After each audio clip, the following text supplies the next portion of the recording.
رب العالمین والصلاة والسلام على سید المرسلین اما بعد فاعوذ باللہ من الشیطان الرجیم بسم اللہ الرحمن الرحیم الصلاة والسلام علیک یا رسول اللہ وعلى آلك وصحابك يا حبيب الله الصلاة والسلام عليك يا نبي الله وعلى آلك وصحابك يا نور الله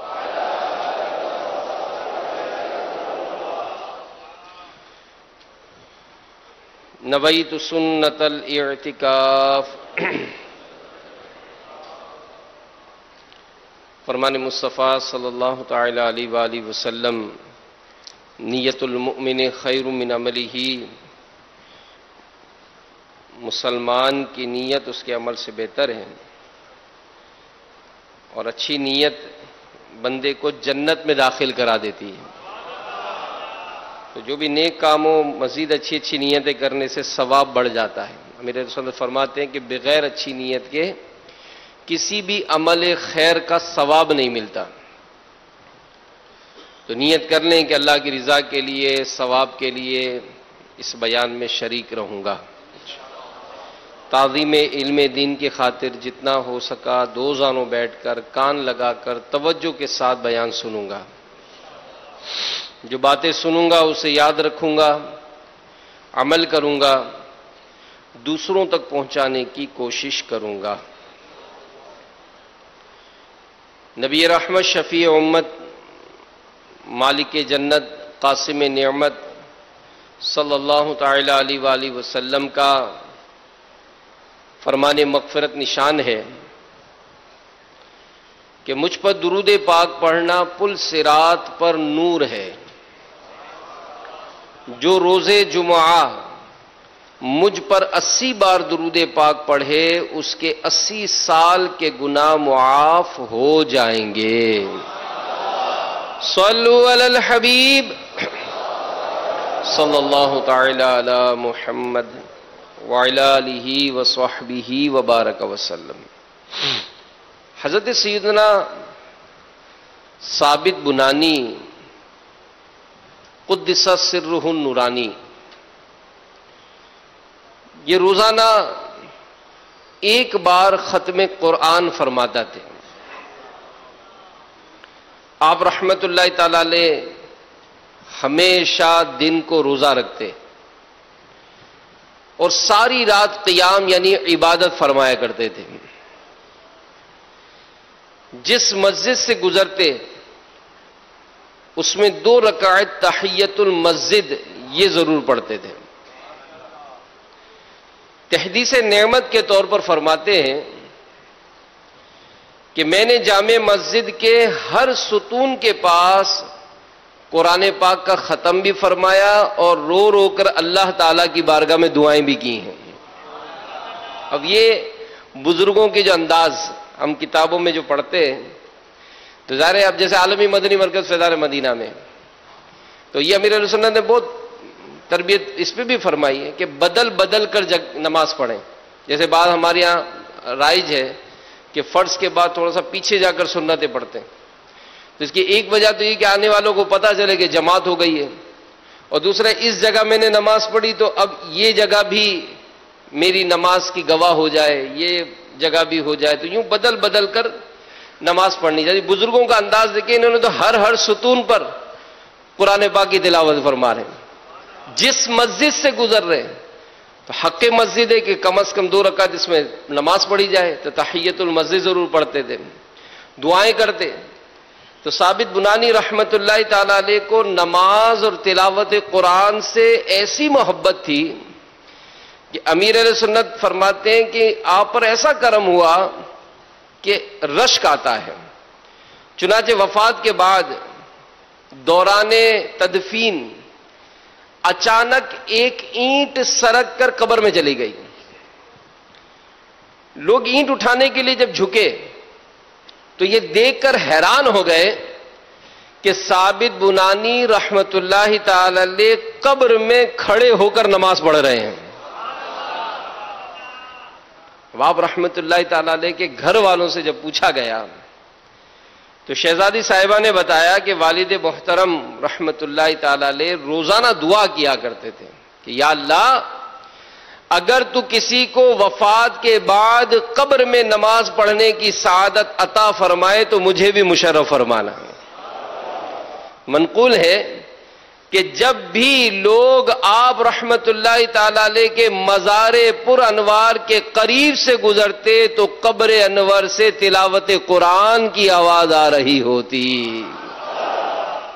دہن میں لا نہیں ہوتا بدن میں لا نہیں ہوتا دہن میں لا نہیں ہوتا بدن میں لا نہیں ہوتا خدا کے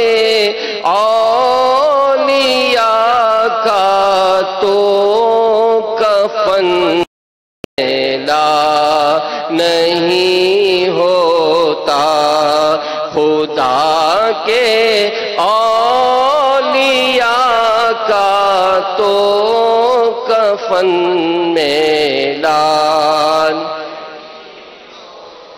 تو قرآن مجید فرقان حمید یہ اللہ رب الانعام عز و جل کا مبارک کلام ہے. اس کا پڑھنا پڑھانا اس کا سننا اس کا سنانا یہ سب ثواب کا کام ہے کہ قرآن پاک کا ایک حرف پڑھنے پر 10 نیکیوں کا ثواب ملتا ہے. خاتم المرسلین شفیع المذنبین رحمت للعالمین صلی اللہ علیہ وآلہ وسلم کا فرمان دل نشین ہے کہ جو شخص کتاب اللہ کا ایک حرف پڑھے گا اس کو 1 نیکی ملے گی جو 10 کے برابر ہوگی.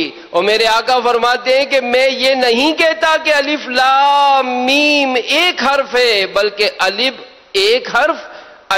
ایک حرف لام ایک حرف اور میم ایک حرف ہے. صلو علی الحبیب صلی اللہ تعالی علی محمد. نبی مکرم نور مجسم رسول اکرم شہنشاہ بنی آدم صلی اللہ علیہ وآلہ وسلم کا فرمان معظم ہے خیرکم من تعلم القرآن وعلمہ.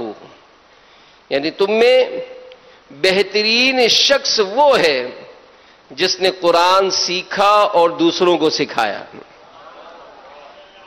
تو یہ حدیثیں ہم بھی سنتے ہیں لیکن ہمارے اسلاف و بزرگوں کا انداز ہوتا تھا یہ سن کر عمل کا جذبہ. تو سیدنا ابو عبد الرحمن سلمی رضی اللہ تعالیٰ عنہ مسجد میں قرآن پاک پڑھایا کرتے تھے اور فرماتے کہ اسی حدیث مبارک نے مجھے یہاں بٹھا رکھا ہے. میرے آقا کا فرمان کہ تم میں بہترین شخص وہ ہے جس نے قرآن سیکھا دوسروں کو سکھایا. تو میں اس فضیلت کو حاصل کرنے کے لیے یہیں بیٹھا ہوں. حضرت سیدنا انس رضی اللہ تعالیٰ عنہ سے روایت ہے کہ رسول اکرم رحمت عالم نور مجسم شاہ بنی آدم صلی اللہ علیہ وآلہ وسلم کا فرمان معظم ہے جس شخص نے قرآن پاک سیکھا اور سکھایا اور جو کچھ قرآن پاک میں ہے اس پر عمل کیا قرآن پاک اس کی شفاعت کرے گا اور جنت میں لے جائے گا. الہی خوب دے دے شوق قرآن کی تلاوت کا الہی خوب دے دے شوق قرآن کی تلاوت کا الہی خوب دے دے شوق قرآن کی تلاوت کا شرف دے گنبد خضرا کے سائے میں شہادت کا شرف دے گنبد خضرا کے سائے. تو میرے میٹھے میٹھے پیارے پیارے اسلامی بھائیوں مدنی چینل کے ناظرین سبحان اللہ. قرآن پاک کیسی برکت والی، کیسی عظمت والی عظیم الشان کتاب ہے کہ یہ رب تعالی کا مبارک کلام ہے، اور خوش نصیب ہے وہ کہ جو اس قرآن کی برکتیں حاصل کرتا ہے کہ یہ اللہ تبارک و تعالیٰ کا ایسا پیارا اور سچا کلام ہے کہ اسے نازل فرمانے والا رب العالمین عز و جل ہیں، تو لانے والے روح الامین یعنی جبریل امین علیہ السلام ہیں۔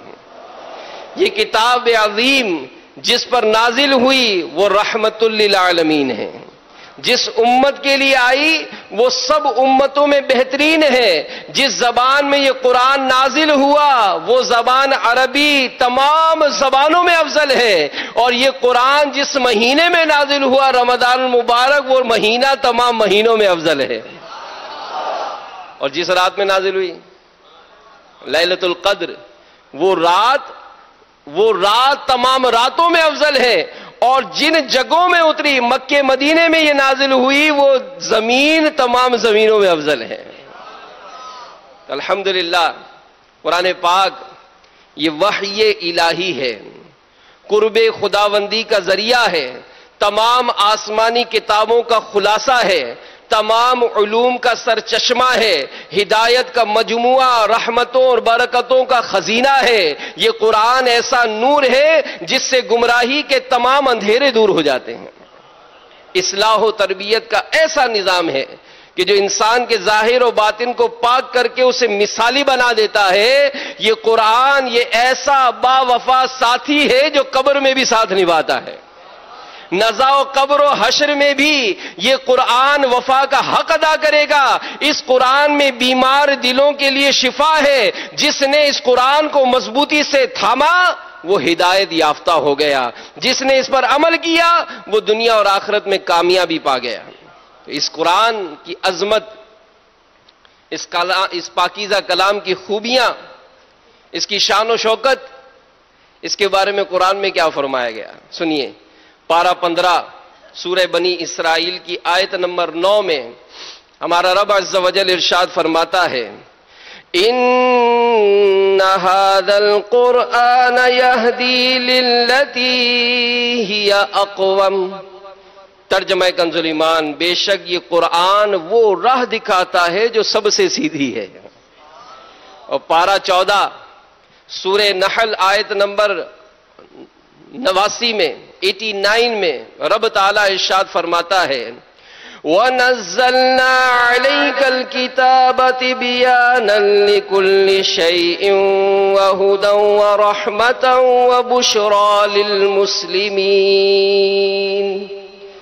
ترجمہ کنز ایمان، اور ہم نے تم پر یہ قرآن اتارا کہ ہر چیز کا روشن بیان ہے اور ہدایت اور رحمت اور بشارت مسلمانوں کو۔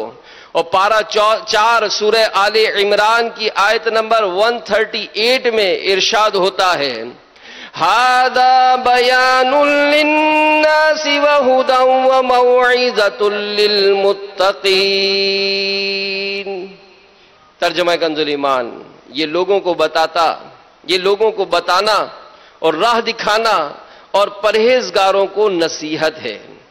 تو مفتی احمد یار خان نعیمی، حکیم الامت مفتی احمد یار خان نعیمی رحمت اللہ تعالی علیہ آخری آیت مبارکہ کے تحت فرماتے ہیں کہ قرآن شریف کا عام فیضان تو عام لوگوں کے لیے ہے، یعنی ہر چیز کا بیان واضح، مگر خاص فیض خاص لوگوں کے لیے ہے، یعنی ہدایت دینا اور راہ راست سیدھے راستے پر لگا دینا۔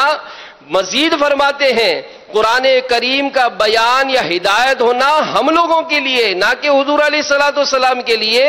حضور نبی پاک علیہ الصلوۃ والسلام کو پہلے ہی سے سب کچھ پڑھا اور سمجھا دیا گیا تھا، اور ہمارے آقا صلی اللہ علیہ وآلہ وسلم پہلے ہی سے ہدایت پر تھے۔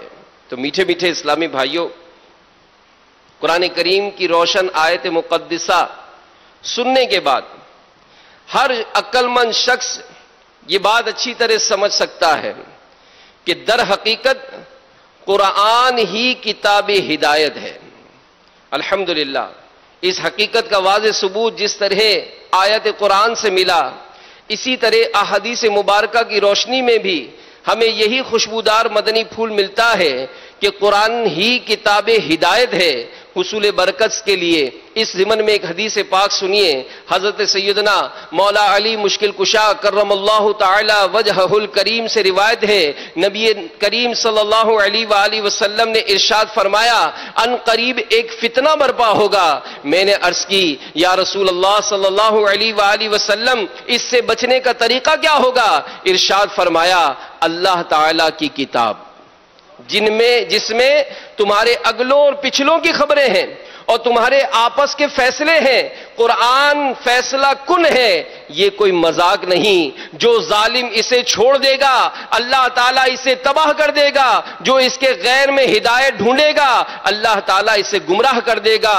وہ اللہ تعالیٰ کی مضبوط رسی اور حکمت والا ذکر ہے، وہ سیدھا رستہ ہے۔ قرآن وہ ہے جس کی برکت سے خواہشات بگڑتی نہیں، دوسری زبانیں مل کر اسے مشکوک نہیں بنا سکتی، جس سے علماء بے پرواہ نہیں ہوتے، جو زیادہ دہرانے سے پرانا نہیں ہوتا۔ قرآن زیادہ دہرانے سے پرانا نہیں ہوتا، جس کے عجائبات ختم نہیں ہوتے۔ قرآن ہی وہ ہے کہ جب اسے جنات نے سنا تو یہ کہے بغیر نہ رہ سکے کہ ہم نے عجیب قرآن سنا ہے۔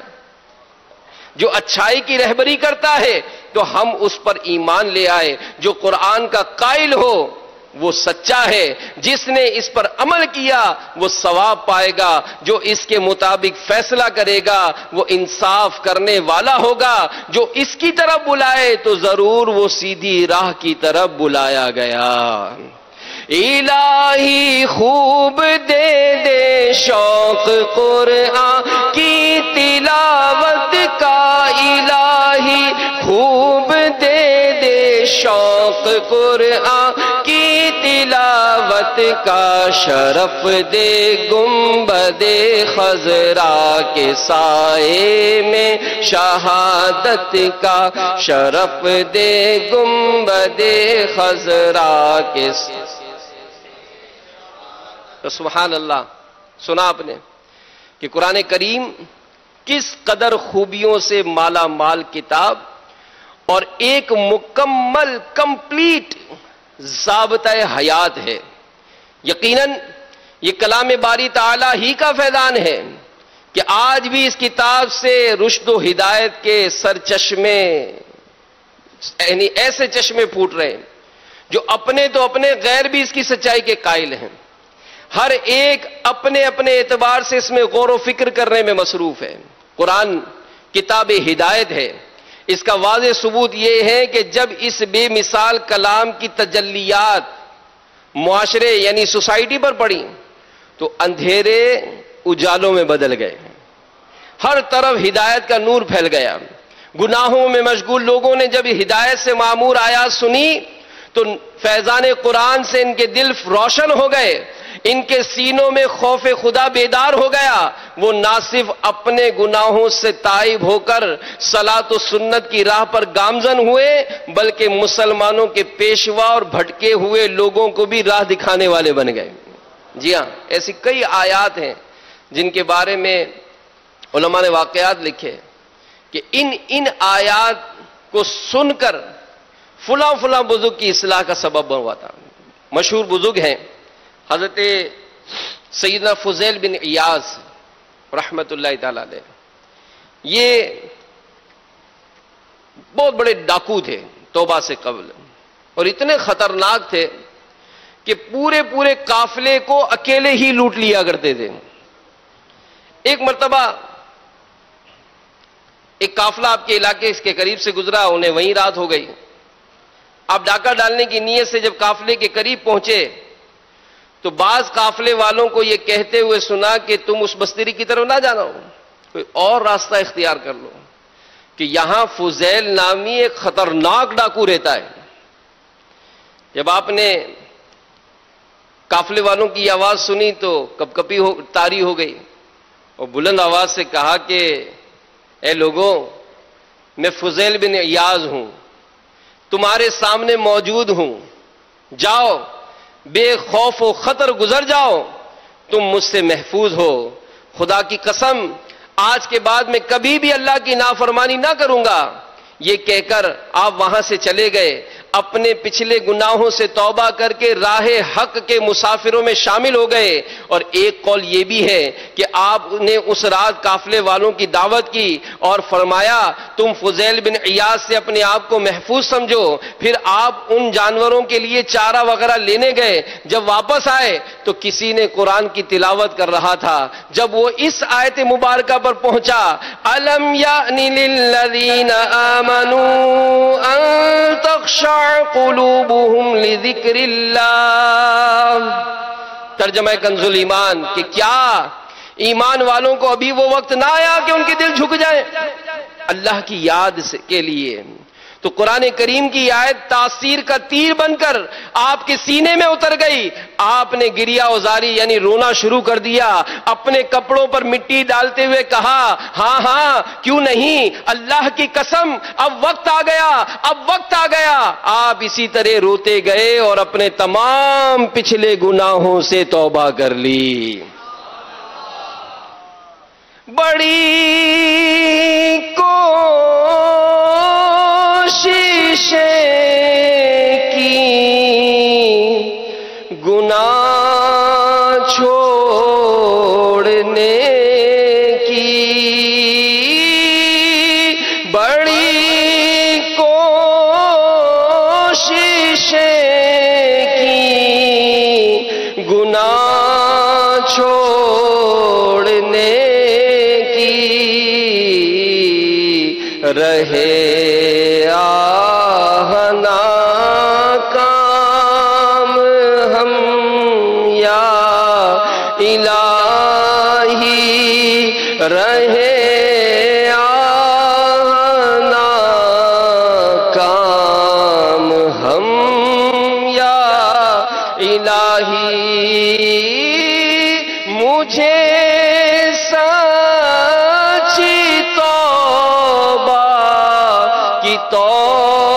توفیق دے دے، مجھے سچی توبہ کی توفیق دے دے، پے تاجدار حرم یا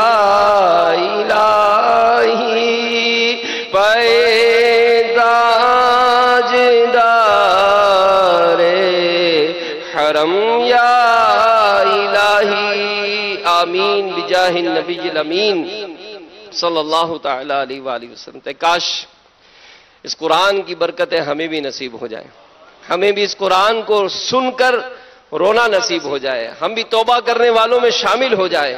حضرت سیدنا صالح موری رحمت اللہ تعالی علیہ فرماتے ہیں کہ ستار یعنی ایک قسم کا باجا بجانے والی ایک لڑکی کسی قاری قرآن کے قریب سے گزری جو پارہ 21 سورہ عنکبوت کی آیت مبارکہ تلاوت کر رہا تھا، وَإِنَّ جَهَنَّمَ لَمُحِيطَةٌ بِالْكَافِرِينَ، ترجمہ کنز الایمان، اور بے شک جہنم گھیرے ہوئے ہے کافروں کو۔ یہ آیت مبارکہ سننی تھی کہ لڑکی نے ستار پھینکا، ایک زوردار چیخ ماری، بے ہوش ہو کر زمین پر گر گئی۔ جب ہوش آیا تو ستار یعنی وہ گانا بجانے کا جو آلہ تھا توڑ کر عبادت و ریاضت میں ایسی مشغول ہوئی کہ عابدہ و زاہدہ مشہور ہو گئی۔ ایک دن میں نے اس سے کہا آپ اپنے آپ پر نرمی کریں، یہ سن کر روتی ہوئی بولی کاش مجھے معلوم ہو جائے کہ جہنمی اپنی قبروں سے کیسے نکلیں گے، کاش مجھے معلوم ہو جائے کہ جہنمی پل صراط کیسے عبور کریں گے، قیامت کی ہولناکیوں سے کیسے نجات پائیں گے، کھولتے ہوئے گرم پانی کے گھونٹ کیسے پئیں گے، اللہ عز و جل کے غضب کو کیسے برداشت کریں گے۔ اتنا کہہ کر پھر بے ہوش ہو کر گر پڑی۔ جب ہوش میں آئی بارگاہ خداوندی عز و جل میں میں یوں عرض گزار ہوئی، اے میرے مولا عز و جل، میں نے جوانی میں تیری نافرمانی کی، اب کمزوری کی حالت میں تیری اطاعت کر رہی ہوں، کیا تو میری عبادت قبول فرمائے گا؟ پھر اس نے ایک آہ سرد دل پردرد سے کھینچی اور کہا، آہ کل بروز قیامت کتنے لوگوں کے عیب کھل جائیں گے۔ پھر اس نے ایک زوردار چیخ ماری اور ایسے درد بھرے انداز میں روئی کہ وہاں موجود سب لوگ بے ہوش ہو گئے۔ تیرے ڈر سے صدا تھر تھراؤں، خوف سے تیرے آنسو بہاؤں، کیف ایسا دے ایسی ادا کی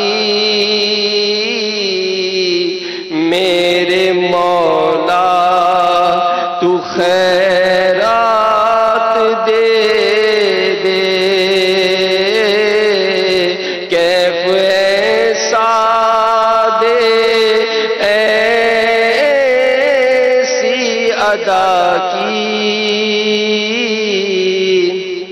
میرے مولا تو خیرات دے دے۔ میرے میٹھے میٹھے پیارے پیارے اسلامی بھائیوں، اے مدنی چینل کے ناظرین، یہ قرآن کی تلاوت تو وہ خوش نصیب کرتے ہی تھے، ان کو قرآن پڑھنا آتا تھا۔ آج ہم اپنا محاسبہ تو کریں، ہم تو ان بزرگوں کے واقعات پڑھتے ہیں کہ جناب یہ قرآن پڑھا کرتے تھے، یہ قرآن پڑھ کر رویا کرتے تھے، یہ قرآن سن کر رویا کرتے تھے۔ ہم اتنے سارے بیٹھے ہیں، تعلیم کا اگر کالم دیکھتے ہیں تو شاید ہی کسی کا خالی نظر آئے کہ میٹرک کیا ہے تو جناب انٹر کیا ہے تو گریجویشن کیا ہے، جناب یہ تو فلاں یونیورسٹی کے طالب ہیں، انہوں نے تو فلاں کورسز بھی کیے ہیں، جیسے بھی نگران شورا نے چند دنوں پہلے اٹھایا تھا تو اٹھے تھے شعبہ تعلیم سے وابستہ اسلام بھائی۔ تو یوں دنیاوی تعلیم کے لیے نہ صرف ہم خود اپنے لیے، اپنے بچوں کے لیے بھی فیوچر پلاننگ کرتے ہیں کہ جناب ان کی جو تعلیم کا جو معاملہ ہے کمزور نہیں ہونا چاہیے، شہر کے اچھے سے اچھے اسکول میں داخلے کے لیے مال بھی خرچ کریں گے، سورسز بھی استعمال کریں گے اور الگ سے ٹیوشنیں بھی ارینج کر کے دیں گے۔ لیکن کیا ہم نے کبھی سوچا کہ اتنی ساری ڈگریاں میں نے حاصل کی ہیں، دنیاوی بہت تعلیم یافتہ میں تصور کیا جاتا ہوں، مجھے فلاں لینگویجز پر بھی عبور حاصل ہے، میں نے جناب کمپیوٹر کے تو اتنے کورسز کیے ہوئے ہیں، یہ سافٹ ویئر جناب میں خود بنا لیتا ہوں، اس طرح کے میرے اندر صلاحیتیں ہیں، میں نے فلاں جناب کورس کیا ہے، فلاں اداروں میں نے کام کیا، یہ ساری ایبلٹیز ہیں۔ لیکن سوچیں کہ کیا قرآن درست دیکھ کر بھی پڑھنا آتا ہے؟ کیا قرآن دیکھ کر پڑھنا آتا ہے؟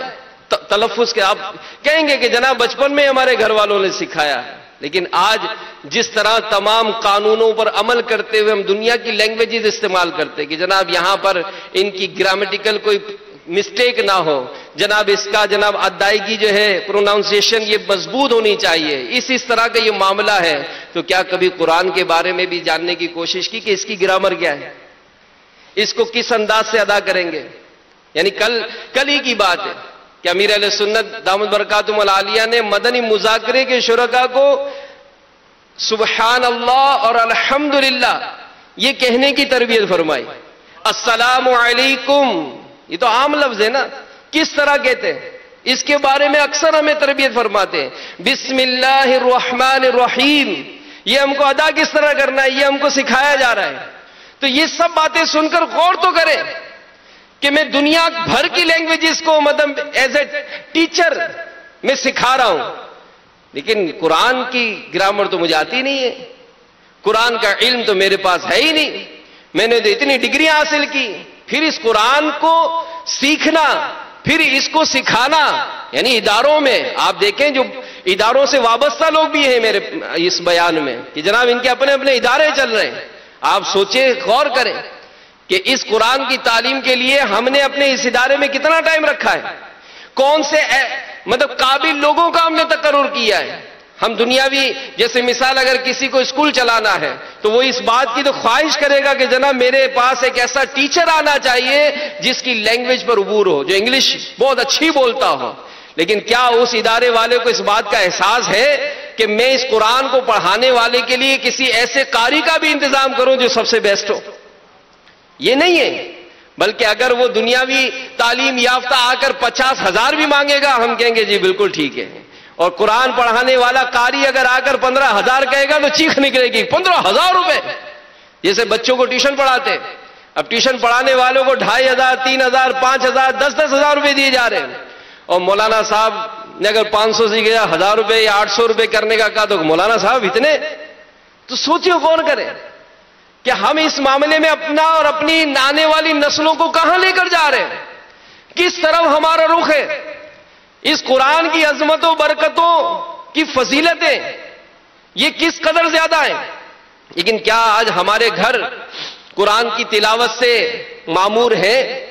کیا آج ہم نے اپنے گھروں میں قرآن کی تلاوت کا کوئی اہتمام کرنے کا کوئی سلسلہ بنایا ہے؟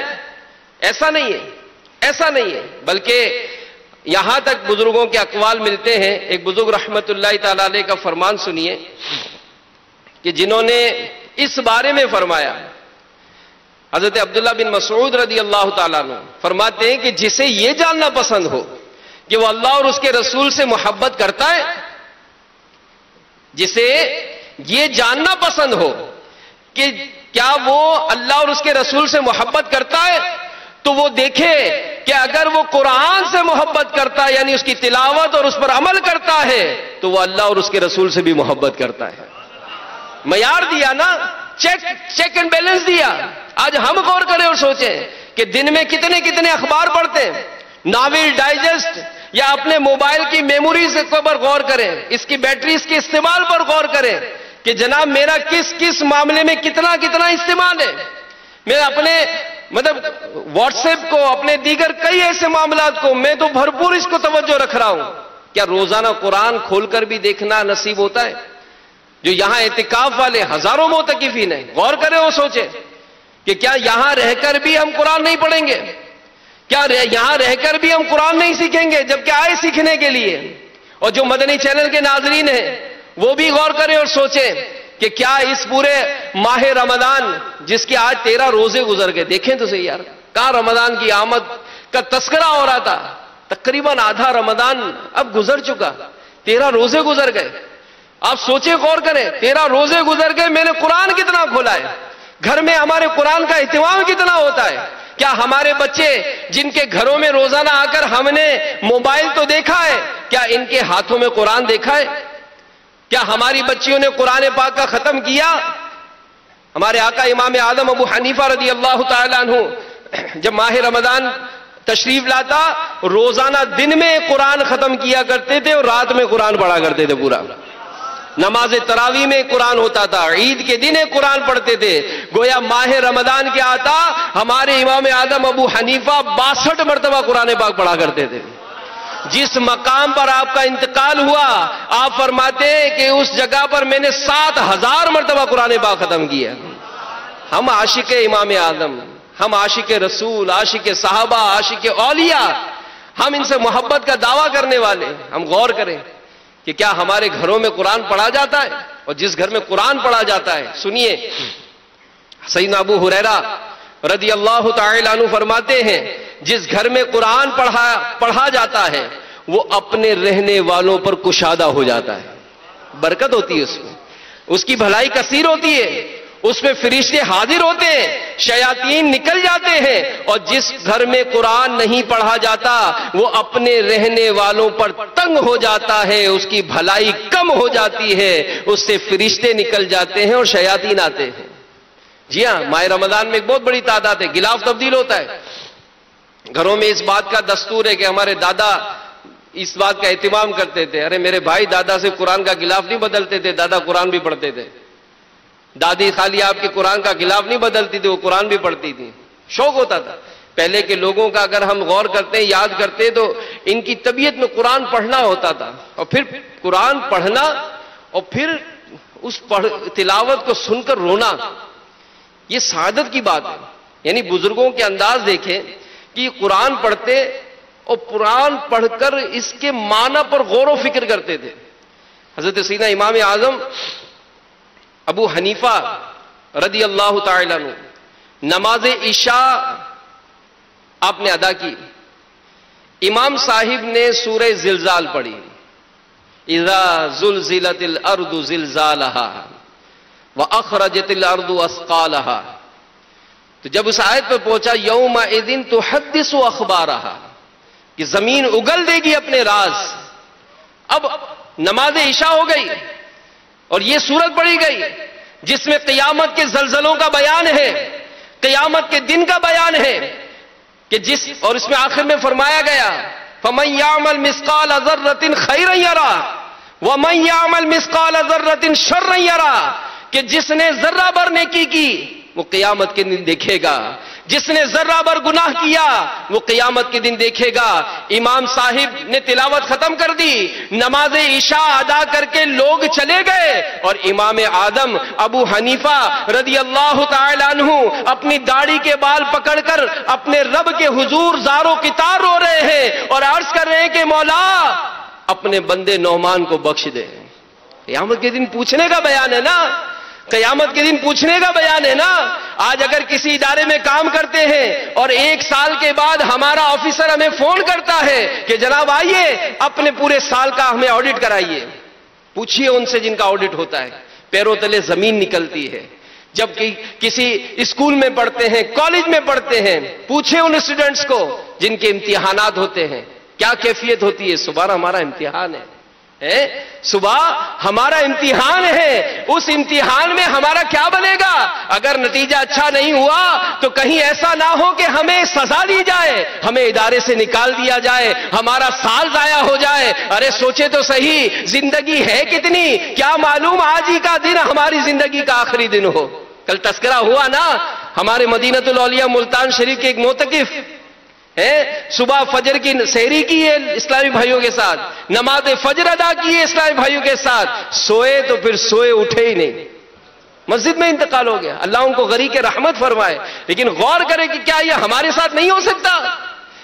کیا کل کا دن اس وقت کیا ہم اپنی قبر میں نہیں ہو سکتے؟ کیا کل اس وقت ہمیں مرحوم نہیں کہا جا سکتا؟ پھر جو ہماری اپنی دنیاوی سوچ کے حساب سے کہ جناب آڈٹ ہوگا میں کیسے حساب دوں گا، تو کیا قیامت کے دن ہمارا آڈٹ نہیں ہوگا؟ کیا قیامت کے دن ہمارے دن رات کے بارے میں نہیں پوچھا جائے گا؟ کیا دیکھا وہ نہیں پوچھا جائے گا؟ کیا سنا وہ نہیں پوچھا جائے گا؟ کیا بولا کیا نہیں پوچھا جائے گا؟ کیا پکڑا کیا نہیں پوچھا جائے گا؟ کیا چل کر گئے کیا نہیں پوچھا جائے گا؟ پوچھا جائے گا. جس کو اس چیز کا خوف ہوگا اس کے بارے میں جب یہ تذکرے ہوں گے آنکھوں سے ندامت کے آنسو گریں گے، وہ روئے گا مولا ہمارا بنے گا کیا. ایک ہیڈ ماسٹر کے ساتھ اپنے اسٹوڈنٹس کی وقتاً فوقتاً مختلف کلاسوں میں چیزیں چیک کیا کرتے تھے، کاپیز وغیرہ ٹیسٹ وغیرہ لیتے تھے اور چیک کرتے تھے. ایک مرتبہ ایک کلاس میں پہنچے، طلبہ کو کاپیاں تقسیم ہو گئیں، ٹیسٹ لیا گیا، کاپیز چیک کر کے سب کو ان کی کاپی لائنوں میں دے دی اور چھڑی لے کر ڈرانے کے لیے کہ جس کی جتنی غلطیاں ہوں گی اس کو اتنی چھڑیاں پڑیں گی. اب باری باری اسٹوڈنٹ آتا کہ سر میری 4 غلطیاں ہیں، اس کو 4 اسٹک ماری جاتی ہیں. باری باری اسٹوڈنٹ آ رہے تھے. ایک چھوٹا سا بچہ کاپی لے کر آیا. اب جیسے ہی وہ ہیڈ ماسٹر کے قریب پہنچا وہ تھر تھر کانپنے لگا اور اسی حالت میں وہ کاپی اس سے گر گئی اور روتے ہوئے کہنے لگا سر میرا تو سب کچھ غلط ہے، میرا تو سب کچھ غلط ہے. تو خوف خدا کا حامل وہ ہیڈ ماسٹر، اس نے جب بچے کا یہ جملہ سنا اس کے اوپر کب کبھی طاری ہو گئی، رونا شروع کر دیا، یہاں تک کہ روتے روتے بے ہوش ہو گیا. جب ہوش آیا تو کسی نے پوچھا کہ تم پر آخر ایسی کیفیت کیوں طاری ہو گئی؟ تو کہا سنو تو صحیح یہ بچہ کیا کہہ رہا ہے کہ میرا تو سب کچھ غلط ہے. یہ روتے روتے عرض کرنے لگے یا اللہ میرا کیا بنے گا، میرا بھی تو سب کچھ غلط ہے. کہ اگر آج نمازیں پڑھ بھی رہے لیکن کسی دعوت اسلامی کے مبلغ کے بیان کو سن کر احساس ہوتے ہیں کہ ہم نے تو نمازیں بھی درست نہیں پڑھی، رمضان کے روزے رکھتے چلے آ رہے، لیکن اس روزوں کا حال کیا ہونا چاہیے؟ جب مدنی مذاکروں میں کچھ مدنی پھول سنے تو سنا کہ ہمارا تو روزہ رکھنا بھی غلط ہوا، ہم نے تو یہ سوچا تھا کہ جناب بچپن سے ہی میں نے قرآن پڑھ لیا، میں تو اتنے قرآن پڑھتا ہوں، لیکن جب کسی قاری قرآن کو سنایا تو پتا چلا کہ ہمارا تو روزہ رکھنا بھی غلط ہو گیا۔ کہیں جناب زکوٰۃ صدقہ خیرات دینے کے معاملات ہوئے، اس میں نہ جانے کتنے لوگوں کو تانے سنائے، کتنوں لوگوں کی دل آزاریاں کی، کس طرح سے اپنی زکاتوں کے ڈنکے بجائے، کس طرح سے ریاکاری میں پڑے۔ اگر ہمارا تو صدقہ خیرات زکات دینا بھی غلط ہو گیا تو یہ احساس کون پیدا کرے گا؟ اس چیز کے بارے میں کب اپنے آپ کو جگائیں گے کہ ہمارا بنے گا کیا؟ اب وہ قرآن پڑھنا ہی نہیں آتا، پھر اس پڑھ کر سمجھنے کے لیے اللہ سلامت رکھے امیر اہل سنت کو دعوت اسلامی کا اتنا پیارا مدنی ماحول دیا کہ آج مکتبۃ المدینہ نے 9 جلدوں پر صراط الجنان قرآن کی تفسیر یہ ہم کو عطا فرما دی، اور 10ویں جلد بھی کل مجلس کے اسلامی بھائی نے بتایا کہ انشاءاللہ ماہ رمضان میں ہی 10ویں جلد بھی تشریف لے آئے گی۔ تو یوں پورا قرآن پاک ماں ترجمہ تفسیر الحمدللہ یہ دعوت اسلامی کی طرف سے آپ کو تحفہ، پڑھیں اس کو، عمل کریں، دیکھیں کہ ہمارے رب عز و جل نے قرآن میں کیا فرمایا ہے۔ تو میرے میٹھے میٹھے پیارے پیارے اسلامی بھائیوں، اے مدنی چینل کے ناظرین، یہ ماہ رمضان جس میں نیکیوں کی طرف رغبت ملتی ہے، اصلاح کی صورت بنتی ہے، اپنے آپ کو اس بات پر تیار کیجئے کہ میں بھی انشاءاللہ درست قرآن پڑھنا سیکھوں گا اور دوسروں کو سکھاؤں گا انشاءاللہ۔ بہت ضرورت ہے، یقین مانے تعلیمی اداروں میں، مارکیٹوں میں، آفیسز میں، جہاں جہاں لوگ کہیں جمع ہوتے ہیں، دنیاوی معاملات میں دن رات مگن ہیں، کاش ہم درست قرآن پڑھنا سیکھ لیں۔ اور دعوت اسلامی ظاہر ہے یہ ہر آفس میں تو مدرسہ کھولتی نہیں ہے، لیکن ہر ایک جو دعوت اسلامی سے وابستہ ہوتا ہے، جیسا اگر یہ یہاں بیٹھے ہیں، بھائی کون کون دعوت اسلامی کے مدنی ماحول سے وابستہ ہے؟ الحمدللہ ہم سب وابستہ ہیں۔ تو ہمیں مدنی مقصد کیا ملا؟ مجھے اپنی اور ساری دنیا کے لوگوں کی اصلاح کی کوشش کرنی ہے انشاءاللہ۔ تو اس کوشش کرنی ہے، تو میں اگر دفتر میں کام کرتا ہوں، قرآن پاک درست پڑھنا سیکھ لوں، ٹھیک ہے، جیسے یہاں مدنی قاعدہ پڑھایا جا رہا ہے، اب ظاہر ہے 1 ماہ کا بھی اگر اعتکاف کیا تو 1 ماہ میں آپ یہ کہو کہ مجھے تمام علوم فنون آ جائے تو ممکن ہی نہیں ہے۔ یہ تو آپ کو احساس دلایا جا رہا ہے، کہ سوچے کہ آپ کتنا پیچھے ہیں، ٹھیک ہے ڈگریاں بہت ہیں لیکن در حقیقت بہت پیچھے، تو اپنے آپ کو آگے بڑھانا ہے، قرآن کی تعلیم درست تعلیم حاصل کرنی ہے، پھر اس کو سکھانا ہے۔ آپ روزانہ 2 گھنٹے دعوت اسلامی کے مدنی کاموں میں صرف کرنے گزارنے، یا امیر اہل سنت ہر دعوت اسلامی والوں سے، چاہے وہ داڑھی مطلب امامہ پہنتے ہیں نہیں پہنتے، جو مطلب یہ کہ مدنی حلیہ سجاتے نہیں سجاتے، آپ بھلے پینٹ شرٹ پہنتے ہیں، لیکن اگر آپ چاہیں تو شعبہ تعلیم سے وابستہ ہو کر آپ مدرسہ مدینہ بالغان پڑھائیں، لیکن پہلے خود سیکھیں، اس کے لیے آپ کو کوئی کورس کرنا پڑے گا۔ الحمدللہ مدرس کورس ہوتا ہے دعوت اسلامی کے تحت، مدرس کورس ہوتا ہے، اس کورس کے تحت آپ قرآن پڑھنے اور پڑھانے کی تربیت حاصل کر سکتے ہیں۔ آپ امامت کورس کریں، غالباً 3 ماہ کے آس پاس امامت کورس ہوتا ہے، اس امامت کورس میں آپ امامت کرانے کے اہل ہو جائیں گے۔ اب امامت کرانے کا اہل بننے کے لیے یہ ضروری نہیں کہ مسجد کا امام بننا پڑے گا، بھئی آفس میں بھی تو ہم 4 آدمی نماز پڑھتے ہیں، آپ امامت کر بھی لیتے ہیں، لیکن کیا آپ کو امامت کرانا آتی ہے؟ اس کا ایک کورس ہے، یہ کورس کر لے، آپ کو امامت کی سرٹیفکیٹ مل جائے گی کہ ہاں بھائی اب آپ کرا سکتے ہیں۔ تو اس طرح سے کورسز کریں اور آئیں آگے بڑھیں، اور اس قرآن کے فیضان کو نہ صرف خود حاصل کریں بلکہ اس کو اور آگے بڑھائیں کہ واقعی یہ امت قرآن کی تعلیم سے اس قدر دور ہے کہ میں ماہنامہ فیضان مدینہ پڑھ رہا تھا، جس کو امیر اہل سنت نے ہر گھر میں جاری کرنے کا جو حکم فرمایا، تو نگران شورا کا ایک مضمون ہوتا ہے اس کے شروع میں، فریاد، اس میں ہم نگران شورا لکھتے ہیں کہ چند سال پہلے کی بات ہے کہ میں دعوت اسلامی کے مدنی کاموں کے لیے یورپ اور UK وغیرہ کے ممالک کے سفر پر تھا۔